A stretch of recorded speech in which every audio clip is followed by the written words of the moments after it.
नमस्कार विद्यार्थी मित्रांनो, मी प्राध्यापक केदार देशमुख, श्रीमती मिनलबेन मेहता कॉलेज, पाचगणी.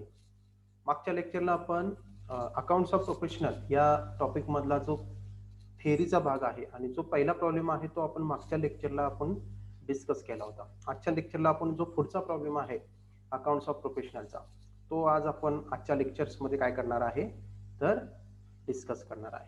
ठीक आहे. तर मागच्या लेक्चरला आपण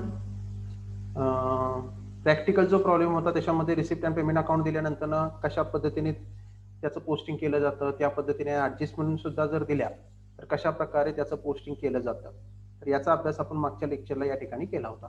सेम प्रॉब्लेम आज आपण बघतोय, 2 नंबरचा प्रॉब्लेम, जो की 2 वेळा आतापर्यंतच्या युनिव्हर्सिटी एक्झाम मध्ये विचारला होता.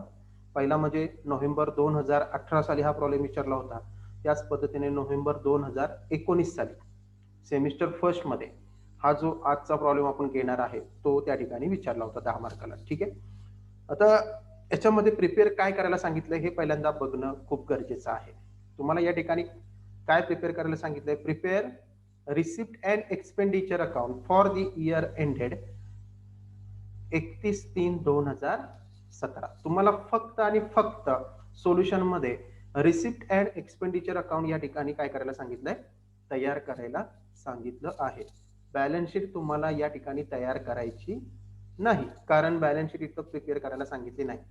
जे प्रिपेअर करायला सांगितलंय त्यालाच या ठिकाणी मार्क असतात. फक्त रिसिप्ट अँड एक्सपेंडिचर अकाउंटच तुम्हाला या ठिकाणी तयार करायचे आणि त्यालाच या ठिकाणी किती मार्क आहेत? 10 मार्क आहेत. त्याच्यानंतर ऍडजस्टमेंट बघा. आता fees ₹50,000 is still to be received. Fees वरती ऍडजस्टमेंट आहे, त्याला आपण रेड केले, तुम्ही बघू शकता या ठिकाणी. त्याच पद्धतीने salary to assistant unpaid ₹7,500. Salary to assistant बरोबर इथे दिले बघा, सॅलरी ऑफ द स्टाफ, तर याला रेड केलेलं आहे आपण. आणि डेप्रिसिएशन सांगितले फर्निचर, इक्विपमेंट आणि जनरेटर वरती 10%. तर या ठिकाणी फर्निचर, इक्विपमेंट आणि जनरेटरला आपण या ठिकाणी रेड केलेला आहे, तुम्ही टिक मार्क करायची. ओके. तर आज आपण हा 2 नंबरचा प्रॉब्लेम स्टार्ट करूया. बघा आता काय सांगितलेलं आहे. Doctor Raj commenced his practice on 1 April 1 April 2016 at Kolhapur.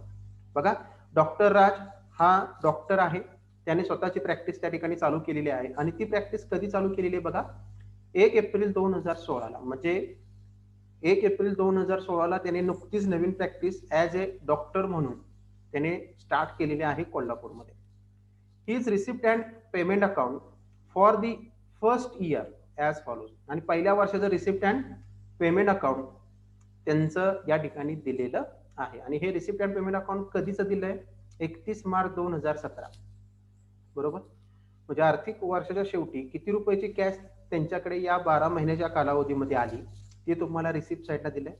आणि किती रुपयाची कॅश त्यांच्या या 12 महिन्याच्या कालावधीमध्ये प्रोफेशन मधून गेलेली आहे हे तुम्हाला पेमेंट साईडला दिलेलं आहे. आता रिसिप्ट साईड सुरुवातीला आपण ट्रान्सफर करणार आहे. रिसिप्ट साईड ट्रान्सफर करत असताना एक लक्षात ठेवायचं, एक तर रिसिप्ट साईडला किंवा लायबिलिटी साईडला ट्रान्सफर होणार. म्हणजे रिसिप्ट साईड ट्रान्सफर करत असताना दोनच घटकांचा विचार करायचा, एक तर ते रिसिप्ट का लायबिलिटी आहे, दोन्हीपैकी एक. त्याच्यानंतर पेमेंट साईड ट्रान्सफर करत असताना 2 घटकांचा विचार करायचा, एक तर ते एक्सपेंडिचर असेल किंवा असेट. एक्सपेंडिचर आहे का असेट आहे, या 2 घटकांचा विचार करून तुम्हाला पेमेंट साईड या ठिकाणी काय करायचे? ट्रान्सफर करायचे. ओके. आता रिसिप्ट साईडची जी सुरुवात असते ती नेहमी ओपनिंग कॅश किंवा बँक बॅलन्सने होते. बरोबर. कारण रिसिप्ट अँड पेमेंट अकाउंटलाच आपण कॅश ऑब्लिक बँक अकाउंट असं सुद्धा म्हणू शकतो, कारण आलेली कॅश रिसिप्ट साईडला असते आणि गेलेली कॅश पेमेंट साईडला असते. बरोबर. म्हणून रिसिप्ट साईडची सुरुवात नेहमी ओपनिंग कॅश किंवा बँक बॅलन्सने होते. परंतु या ठिकाणी नुकतीच नवीन प्रॅक्टिस या ठिकाणी चालू केल्यामुळे 1 एप्रिल 2016ला गेल्या वर्षी कोणत्याही प्रकारचा कॅशचा किंवा बँकचा बॅलन्स शिल्लक नाहीये. त्याच्यामुळे तो पुढल्या वर्षाचा म्हणजेच 1 एप्रिल 2016ला या ठिकाणी ओपनिंग बॅलन्स या ठिकाणी दिसत नाहीये. तर बघा आता 1 एप्रिल 2016ला काय सांगितलंय बघा रिसिप्ट साईडला, टू कॅश इंट्रोड्यूस ₹10 लाख. बघा, डॉक्टर राजने 10 लाख रुपयाची 10 लाख रुपये कॅश कॅपिटल म्हणून काय केलेले आहे? प्रोफेशन मध्ये गुंतवलेले आहे. मग कोणताही प्रोफेशन किंवा कोणताही बिझनेस स्टार्ट करत असताना सुरुवातीला जी कॅश व्यवसायामध्ये इंट्रोड्यूस केली जाते किंवा आणली जाते त्याला आपण काय म्हणतो, कॅपिटल. तर हे एक प्रकारचं काय आहे, कॅपिटल आहे. किती रुपयाचं कॅपिटल गुंतवलंय त्याने, 10 लाख.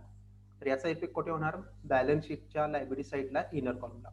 परंतु या ठिकाणी आपण बॅलन्स शीट तयार न केल्यामुळे याचा इफेक्ट होणार नाही. फक्त रिसिप्ट अँड एक्सपेंडिचरचाच विचार करायचा.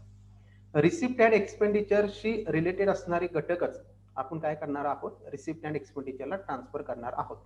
बाकीचे घटक आपण काय करणार आहे, इग्नोर करणार आहे. त्याच्यानंतर ना दुसरा घटक दिलाय बघा, फीज रिसिव्ड ₹5 लाख. बरोबर. आता फीज सर्वांना माहिती आहे, जे प्रोफेशनल व्यक्ती असतात ते प्रोफेशनल व्यक्तींनी काय एक चांगलं असं नॉलेज त्यांनी प्राप्त करून, एक चांगलं स्किल असं प्राप्त करून ते काय करत असतात, स्वतःची प्रॅक्टिस त्या ठिकाणी करत असतात. आणि अशी प्रॅक्टिस करत असताना ते समाजाला एक प्रकारे सेवा देण्याचंच काम करत असतात. परंतु अशी सेवा देत असताना त्याचा मोबदला म्हणून ते काय रिसिव्ह करत असतात, फीज रिसिव्ह करत असतात समाजातील लोकांकडून. मग असं डॉक्टर राजने त्या 12 महिन्याच्या कालावधीमध्ये किती रुपयाची फी, किती रुपयाची कॅश आपण म्हणू शकतो प्राप्त केलेली आहे, 5 लाख. आता ही फीज जर डॉक्टर राजने प्राप्त केली असेल किंवा डॉक्टर राजकडे आली असेल तर ही फीज डॉक्टर राजच्या दृष्टिकोनातून काय असणार आहे, इन्कम असणार आहे. बरोबर. आणि त्या इन्कमलाच काय म्हणतो आपण, रिसिप्ट. म्हणून या फीज रिसिव्डचा इफेक्ट कुठे होणार, रिसिप्ट अँड एक्सपेंडिचर अकाउंटच्या रिसिप्ट साईडला म्हणजेच क्रेडिट साईडला म्हणणार बाय फीज रिसिव्ड. त्याच्यावरती ऍडजस्टमेंट आहे. बरोबर. इनर कॉलमला आपण अमाऊंट दाखवूया 5 लाख. त्याच्यानंतर एक जागा सोडायची. बरोबर. हे receipt and expenditure account for the year ending 31 March 2017 आपण तयार केलेलं आहे. कोणाच्या बुकमध्ये करतोय आपण, डॉक्टर राजच्या बुकमध्ये. ठीक आहे. त्याच्यानंतर पुढे काय सांगितलंय बघा, to receipts from dispensary amount सांगितले 9 लाख. डिस्पेन्सरी म्हणजे काय, दवाखाना. आता दवाखान्याच्या माध्यमातून त्या डॉक्टर राजकडे त्या 12 महिन्याच्या कालावधीमध्ये किती रुपयाची कॅश आलेली आहे, 9 लाख, म्हणजेच 9 लाख रुपयाची कॅश आलेली आहे. 9 लाख रुपयाची जर कॅश त्याला जर मिळत असेल तर त्याच्या प्रोफेशनच्या दृष्टिकोनातून हे काय असणार आहे, इन्कम असणार आहे. बरोबर. मग हे इन्कम तुम्ही कुठे दाखवणार, रिसिप्ट अँड एक्सपेंडिचर अकाउंटच्या रिसिप्ट साईडला एक जागा सोडायची फीज रिसिव्ड नंतर ना, आणि खालच्या वेळेला म्हणायचं टू रिसिप्ट फ्रॉम डिस्पेन्सरी आणि अमाऊंटच्या डायरेक्ट आउटर कॉलम मध्ये अमाऊंट जाईल किती रुपये, 9 लाख रुपये. कारण याच्यावरती कोणत्याही प्रकारची ऍडजस्टमेंट दिलेली नाही, त्याच्यामुळे आउटर कॉलम मध्ये डायरेक्ट अमाऊंट जाईल 9 लाख रुपये. त्याच्यानंतर पुढे काय सांगितलं बघा, to visit fees amount 3 lakh. बरोबर. आता व्हिजिट फी म्हणजे काय, आता डॉक्टर पेशंटला त्याच्या घरी जाऊन किंवा त्याच्या घरी जाऊन व्हिजिट देऊन त्या ठिकाणी काय करत असतात, पेशंटला तपासण्याचं काम करत असतात. मग असं अनेक पेशंटच्या घरी जाऊन किंवा अनेक पेशंटला व्हिजिट देऊन अशा व्हिजिटच्या माध्यमातून त्या डॉक्टर राजकडे त्या 12 महिन्याच्या कालावधीमध्ये किती रुपयाची कॅश त्या ठिकाणी आलेली आहे, 3 लाख रुपयाची कॅश. मग हे 3 लाख जर व्हिजिटच्या माध्यमातून जर डॉक्टरकडे येत असतील त्या 12 महिन्याच्या कालावधीमध्ये, तर हे डॉक्टरच्या दृष्टिकोनातून काय झालं, इन्कम झालं. म्हणजे याचा सुद्धा इफेक्ट तुम्ही कुठे दाखवणार, रिसिप्ट अँड एक्सपेंडिचर अकाउंटच्या रिसिप्ट साईडला त्या ठिकाणी म्हणणार तुम्ही काय, बाय व्हिजिट फीज. त्याच्यावरती कोणतीही ऍडजस्टमेंट नाहीये, अमाऊंट डायरेक्ट आउटर कॉलम मध्ये जाईल किती रुपये, 3 लाख. त्याच्यानंतर पुढे काय सांगितलं बघा, टू मिसलेनियस रिसिप्ट किती रुपये सांगितले, 1 लाख. मिसलेनियस रिसिप्ट म्हणजे काय, किरकोळ उत्पन्न आपण म्हणू शकतो त्याला, की त्या 12 महिन्याच्या कालावधीमध्ये डॉक्टर राजला किती रुपयाचं किरकोळ उत्पन्न त्या ठिकाणी झालेलं आहे, 1 लाख रुपयाचं किरकोळ उत्पन्न त्या ठिकाणी झालेलं आहे. मग आता हे सुद्धा किरकोळ उत्पन्न डॉक्टर राजच्या दृष्टिकोनातून काय असणार आहे, इन्कम असणार आहे. त्याचा सुद्धा इफेक्ट तुम्ही कुठे दाखवणार, रिसिप्ट साईडला. बरोबर. बाय मिसलेनियस रिसिप्ट आणि डायरेक्ट आउटर कॉलम मध्ये अमाऊंट जाईल किती रुपये, 1 लाख रुपये. तर अशा पद्धतीने आपण रिसिप्ट साईड या ठिकाणी पूर्ण ट्रान्सफर केलेली आहे. रिसिप्ट साईडला मोस्टली रिसिप्ट साईड ही रिसिप्ट साईडलाच ट्रान्सफर होते. ठीक आहे. आता एक जो घटक होता सुरुवातीचा कॅश इंट्रोड्यूस, हे कॅपिटल होतं आणि याचा इफेक्ट कुठे होणार, बॅलन्स शीटच्या लायबिलिटी साईडला कॅपिटल म्हणून तुम्ही दाखवला आणि इनर कॉलमला 10 लाख. परंतु या ठिकाणी बॅलन्स शीट तयार न केल्यामुळे या घटकाचा इफेक्ट होणार नाही, हा घटक इग्नोर करायचा. ठीक आहे. ही झाली रिसिप्ट साईड. आता आपण पेमेंट साईड ट्रान्सफर करूया. बघा आता पेमेंट साईड म्हणजे काय, की त्या 12 महिन्याच्या कालावधीमध्ये म्हणजेच 1 एप्रिल 2016 टू 31 मार्च 2017 या 12 महिन्याच्या कालावधीमध्ये डॉक्टर राजच्या प्रोफेशन मधून किती रुपयाची कॅश गेली वेगवेगळ्या घटकांसाठी, ती कॅश तुम्हाला या ठिकाणी पेमेंट साईडला दिलेली आहे. आता बघा फर्निचर. आता डॉक्टर राजने त्या 12 महिन्याच्या कालावधीमध्ये एक नवीन फर्निचर खरेदी केले. किती रुपयाचं? 1,00,000 रुपयाचं. फर्निचर सर्वांना माहिती आहे. फर्निचर काय असते? पेमेंट साईड ट्रान्सफर करत असताना एक तर एक्सपेंडिचर किंवा असेट, दोन घटकांचा विचार करायचा आणि ट्रान्सफर करायचा. ठीक आहे. फर्निचर सर्वांना माहिती आहे, फर्निचर एक्सपेंडिचर नाहीये, तर ती काय आहे आपली, त्याच्या प्रोफेशनच्या दृष्टिकोनातून फर्निचर काय आहे? असेट आहे. याचा इफेक्ट कुठे होणार? बॅलन्स शीटच्या असेट साईडला. परंतु या ठिकाणी आपण बॅलन्स शीट तयार न केल्यामुळे या घटकाचा इफेक्ट होणार नाही. हा घटक इग्नोर करायचा. त्याच्यानंतर सांगितलं equipments 3,80,000. Equipments it is also called as asset of the profession. According to Dr. Raj profession, equipment it is the asset of his profession. So हा देखील घटक आपण या ठिकाणी काय करायचा? इग्नोर करायचा, कारण आपण बॅलन्स शीट तयार केलेली नाही. त्याच्यानंतर सांगितलंय by generator 2,40,000 it is also called as asset of the profession of the doctor Raj, but याचा इफेक्ट या ठिकाणी होणार नाही, कारण आपण बॅलन्स शीट या ठिकाणी तयार केलेली नाही. त्याच्यानंतर सांगितले बाय मेडिसिन 60,000. मेडिसिन म्हणजे औषध आहे. त्या 12 महिन्याच्या कालावधीमध्ये डॉक्टर राजने किती रुपयाचे नवीन औषधे त्या ठिकाणी खरेदी केलेली आहेत? 60,000 रुपयाची. तर प्रोफेशनच्या दृष्टिकोनातून हे काय असणार आहे? मिस्टर राजच्या दृष्टिकोनातून एक्सपेंडिचर. म्हणून या मेडिसिनचा इफेक्ट तुम्ही कुठे दाखवणार? रिसिप्ट अँड एक्सपेंडिचर अकाउंटच्या एक्सपेंडिचर साईडला, म्हणजे डेबिट साईडला टू मेडिसिन, आणि ह्याच्यावरती कोणतीही ऍडजस्टमेंट नाहीये. अमाऊंट डायरेक्ट आउटर कॉलम मध्ये जाईल. किती रुपये? 60,000. ठीक आहे.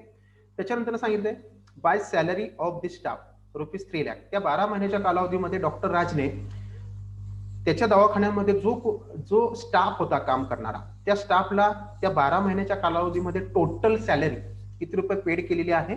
3,00,000. तर ही प्रोफेशनच्या दृष्टिकोनातून, डॉक्टर राजच्या दृष्टिकोनातून काय असणार आहे? एक्सपेंडिचर असणार आहे. त्याच्यावरती ऍडजस्टमेंट आहे. बरोबर. रिसिप्ट अँड एक्सपेंडिचर अकाउंटच्या एक्सपेंडिचर साईडला आपण म्हणूया इनर कॉलमला to salary of the staff, आणि इनर कॉलमला किती रुपये? 3,00,000 रुपये. त्याच्यानंतर पुढे काय सांगितलं बघा, by rent of hospital building ₹1,20,000. बघा, आता त्यांचं जे हॉस्पिटल आहे, डॉक्टर राजचं जे हॉस्पिटल आहे, त्या हॉस्पिटलचं त्या 12 महिन्याच्या कालावधीमध्ये किती रुपयाचं रेंट डॉक्टर राजने पेड केलेलं आहे? 1,20,000. बरोबर.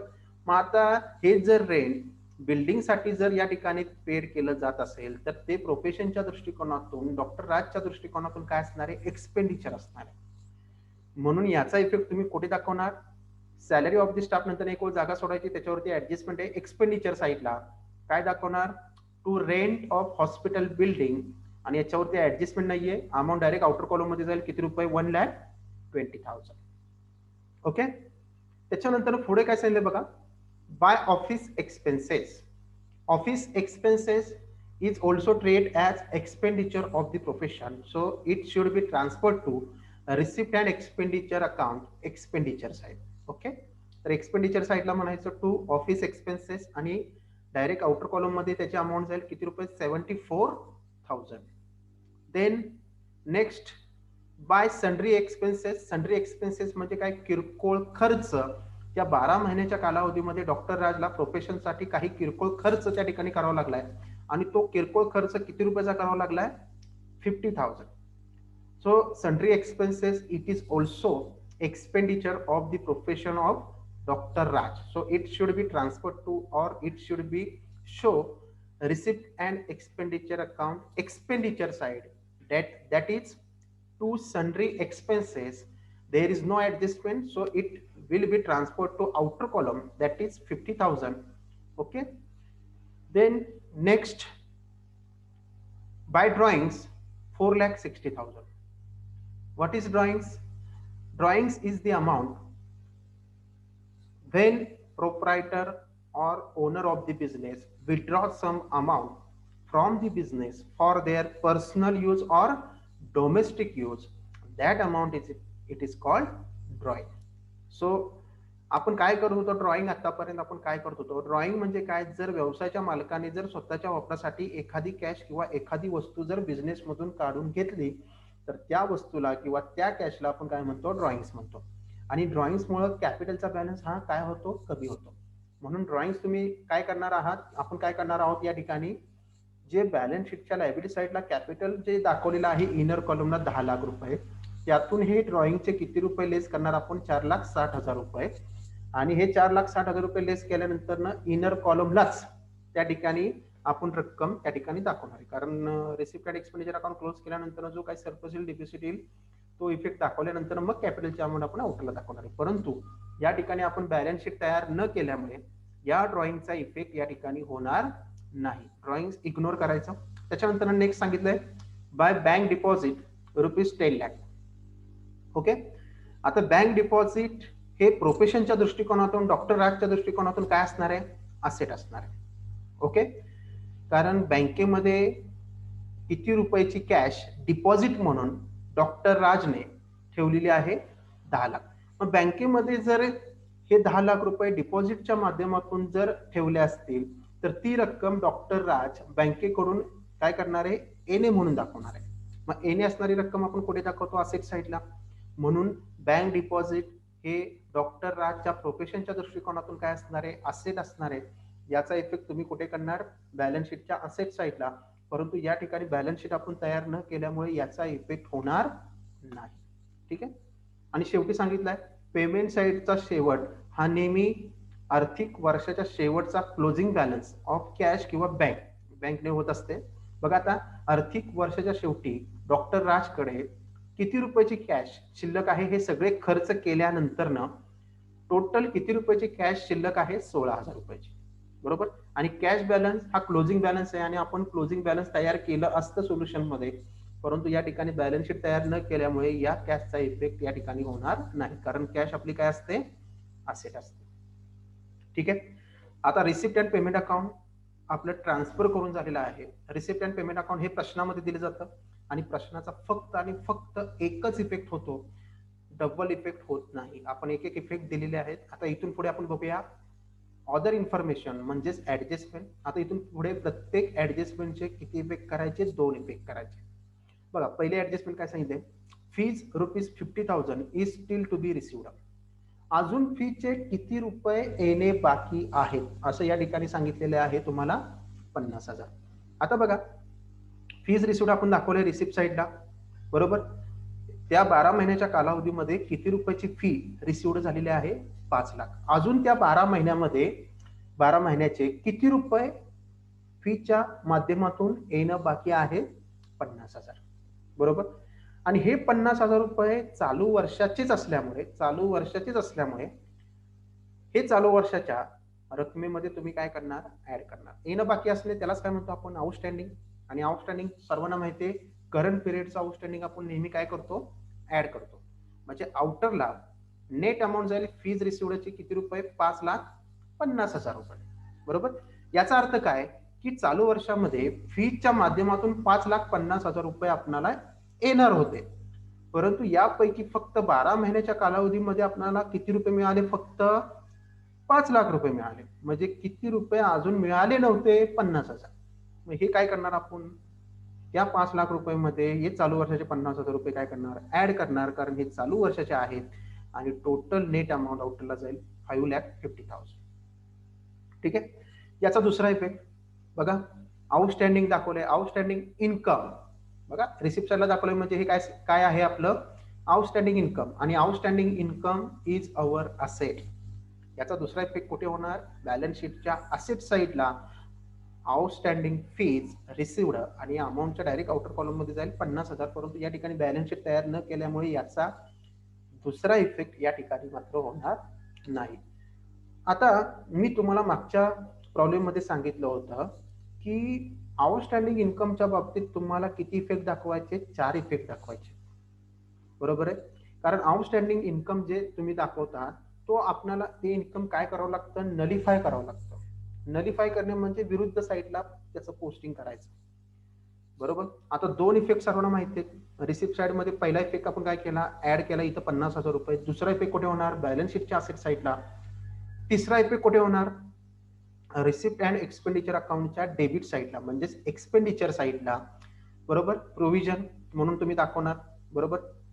बघा, प्रोव्हिजन फॉर आउटस्टँडिंग फीज आणि डायरेक्ट आउटर कॉलम मध्ये अमाऊंट जाईल किती रुपये? 50,000. हा झाला तिसरा इफेक्ट. आणि चौथा देखील इफेक्ट तुम्ही कुठे दाखवणार, बॅलन्स शीटच्या लायबिलिटी साईडला. परंतु इथं बॅलन्स शीट तयार न केल्यामुळे याचा चौथा इफेक्ट होणार नाही. ठीक आहे, हा घटक अतिशय महत्वाचा आहे. आउटस्टँडिंग इन्कमच्या बाबतीत आपल्याला 4 इफेक्ट दाखवावे लागतात. पहिला इफेक्ट रिसिप्ट मध्ये ऍड, दुसरा इफेक्ट असेट साईडला, तिसरा इफेक्ट एक्सपेंडिचर साईडला आणि चौथा इफेक्ट लायबिलिटी साईडला. ठीक आहे, अशा पद्धतीने हे आउटस्टँडिंग जे आहे ते आपल्याला नलिफाय करावं लागतं, त्याचा विरुद्ध साईडला इफेक्ट आपल्याला द्यावा लागतो. ठीक आहे, प्रोफेशनच्या बाबतीत. त्याच्यानंतर पुढची ऍडजस्टमेंट काय सांगितले बघा, सॅलरी टू असिस्टंट अनपेड ₹7,500. बघा, सॅलरी किती रुपयाची दिली होती स्टाफला आतापर्यंत? 12 महिन्याच्या कालावधीमध्ये सॅलरी स्टाफला किती रुपये दिली होती? 3 लाख. परंतु अजून चालू वर्षाचे किती रुपये देणे बाकी आहेत? अनपेड म्हणजे काय, बाकी असते. अजून किती रुपये पेड करायचे बाकी आहेत? 7,500. बरोबर, दिलेत 3 लाख, परंतु अजून चालू वर्षाचे किती रुपये देणे बाकी आहेत? 7,500. मग देणे बाकी असलेल्याच आपण काय म्हणतो, आउटस्टँडिंग. आणि आउटस्टँडिंग आपण करंट पिरियडचं काय करतो, ऍड करतो. तर या ठिकाणी बघा, आता आपण ऍड करूया. बरोबर, ऍड करूया. ऍड आउटस्टँडिंग इनर कॉलमला 7,500, म्हणजे आउटरला नेट अमाऊंट जाईल बघा किती रुपये? 3,07,000.